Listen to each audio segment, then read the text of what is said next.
1 जून को सभी चरणों के मतदान खत्म होते ही करोड़ों लोगों को रिजल्ट का इंतजार है। लोग जानना चाहते हैं किसकी सरकार बनेगी। महज कुछ घंटों बाद ये तस्वीर भी साफ हो जाएगी। 4 जून की सुबह 8 बजे ईवीएम का पिटारा खुलते ही वोटों की गिनती शुरू हो जाएगी।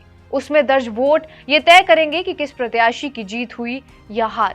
आप में से ज्यादातर लोग टेलीविजन पर नतीजे देखेंगे, लेकिन मन में तमाम सवाल जरूर उठते होंगे। मसलन मतगणना कैसे होती है, मतगणना केंद्र पर कौन कौन मौजूद होता है, एक साथ कितनी ईवीएम खुलती है, काउंटिंग के दौरान किसी तरह की धांधली तो नहीं होती, वगैरह वगैरह। इस वीडियो में ऐसे ही कुछ सवालों के जवाब जानने की कोशिश करेंगे। नमस्कार, मेरा नाम है रिया शर्मा और आप देख रहे हैं TV9 डिजिटल। वोटिंग के बाद ईवीएम और वीवीपैट मशीनों को सील करके स्ट्रांग रूम में रखा जाता है, जो 2400 घंटे सीसीटीवी की निगरानी में रहता है। स्ट्रांग रूम के बाहर पैरामिलिट्री और स्टेट पुलिस का पहरा होता है। मतगणना के दिन ईवीएम्स को फुल प्रूफ सिक्योरिटी के साथ काउंटिंग सेंटर तक लाया जाता है। यहाँ चुनाव आयोग के अधिकारियों की मौजूदगी में मतगणना कराई जाती है। राज्य सरकार की सलाह पर इलेक्शन कमीशन हर लोकसभा क्षेत्र में एक रिटर्निंग ऑफिसर यानी आरओ नियुक्त करता है। लोकसभा चुनाव में आमतौर पर जिला अधिकारी ही आरओ बनाए जाते हैं। इन पर ही मतदान करवाने, ईवीएम की सुरक्षा, मतगणना स्थल तय करने और वोटों की गिनती करवाने की जिम्मेदारी होती है।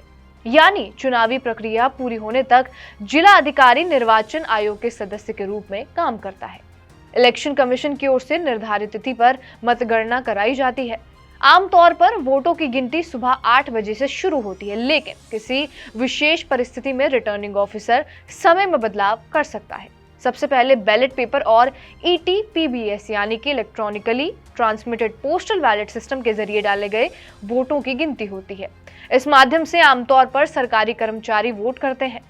सर्विस वोटर में सैनिक, चुनाव ड्यूटी में तैनात कर्मचारी, देश के बाहर कार्यरत सरकारी अधिकारी और प्रिवेंटिव डिटेंशन में रहने वाले लोग शामिल होते हैं। इस प्रक्रिया में तकरीबन आधे घंटे का वक्त लगता है। मतगणना केंद्र पर मौजूद सभी टेबलों पर एक साथ ईवीएम के वोटों की काउंटिंग शुरू होती है। रिटर्निंग ऑफिसर हर एक राउंड की गिनती के बाद रिजल्ट बताते हैं और इसे चुनाव आयोग की वेबसाइट पर ही अपडेट किया जाता है। वोटों की गिनती का पहला रुझान सुबह 9 बजे से आना शुरू हो जाता है। एक लोकसभा में कई विधानसभा क्षेत्र होते हैं। एक विधानसभा क्षेत्र के लिए एक ही काउंटिंग सेंटर होता है। ऐसे में एक संसदीय क्षेत्र के लिए मतगणना एक से ज्यादा जगहों पर कराई जा सकती है। काउंटिंग हॉल में भीड़भाड़ कम हो, इसके लिए रिटर्निंग ऑफिसर के अलावा एक अन्य सहायक रिटर्निंग ऑफिसर की भी नियुक्ति होती है। चुनाव आयोग से परमिशन लेकर सहायक रिटर्निंग ऑफिसर विधानसभा स्तर पर भी एक काउंटिंग हॉल बनाकर वोटों की गिनती करवा सकते हैं। आखिर में पूरे संसदीय क्षेत्र के सभी काउंटिंग सेंटर के वोटों को जोड़ दिया जाता है। रिप्रेजेंटेशन ऑफ पीपल्स एक्ट 1951 के सेक्शन 128 और 129 के मुताबिक मतगणना से जुड़ी जानकारी को गुप्त रखना बहुत जरूरी है। मतगणना से पहले कौन से अधिकारी किस निर्वाचन क्षेत्र की और कितने नंबर के टेबल पर गिनती करेंगे, ये सारी जानकारी पहले नहीं बताई जाती। मतगणना वाले दिन सुबह 5 से 6 बजे के बीच सभी अधिकारियों को मतगणना सेंटर पहुंचना होता है। इसके बाद जिले के मुख्य निर्वाचन अधिकारी और मतगणना केंद्र के रिटर्निंग ऑफिसर रैंडम तरीके से सुपरवाइजर और कर्मचारी को हॉल नंबर और टेबल नंबर अलॉट करते हैं। मतगणना केंद्र में काउंटिंग के लिए 14 टेबल और एक टेबल रिटर्निंग अधिकारी के लिए लगी होती है। 15 से ज्यादा टेबल लगाने के नियम नहीं है, लेकिन किसी विशेष परिस्थिति में मुख्य निर्वाचन अधिकारी के आदेश पर टेबल की संख्या बढ़ाई जा सकती है। जैसे बीते साल मध्य प्रदेश विधानसभा चुनाव के दौरान इंदौर 2 में काउंटिंग के लिए 21 टेबल लगाई गई थी। मतगणना के दौरान सभी टेबलों पर हर प्रत्याशी की ओर से एक एजेंट होता है, जबकि एक एजेंट रिटर्निंग ऑफिसर के पास बैठता है। इस तरह एक हॉल में किसी भी उम्मीदवार की ओर से 15 से ज्यादा एजेंटों को मौजूद रहने की अनुमति नहीं दी जाती है। हाँ, अगर टेबल की संख्या बढ़ाई जाने पर एजेंट बढ़ाए जा सकते हैं। उम्मीदवार खुद अपने एजेंट चुनता है और स्थानीय निर्वाचन अधिकारी से अप्रूव करवाता है। मतगणना एजेंटों की लिस्ट नाम और फोटो सहित काउंटिंग की तारीख से 3 दिन पहले जारी की जाती है।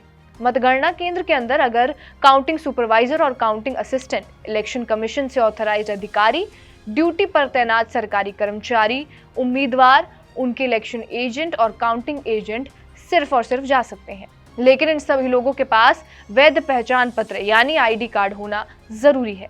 मतगणना केंद्र पर पुलिस की एंट्री भी नहीं हो सकती। अगर कोई गड़बड़ी होती है तो रिटर्निंग ऑफिसर के बुलाने पर पुलिस अंदर जा सकती है। केंद्र या राज्य सरकार में मंत्री अगर वो उम्मीदवार नहीं है तो काउंटिंग सेंटर के अंदर वो नहीं जा सकता। इलेक्शन एजेंट और काउंटिंग एजेंट भी कानूनी प्रक्रिया पूरे किए बिना अंदर नहीं जा सकते। चुनाव आयोग के मुताबिक अंतिम 2 राउंड के वोटों की गिनती तभी की जा सकती है जब तक कि उस निर्वाचन क्षेत्र के सभी पोस्टल बैलेट ना गिने जा चुके हों। यानी ईवीएम के वोटों की गिनती में लगने वाला कुल समय पोस्टल बैलेट की गिनती पर डिपेंड करता है। सभी राउंड की काउंटिंग के बाद रिटर्निंग ऑफिसर जीतने वाले कैंडिडेट को सर्टिफिकेट्स देते हैं।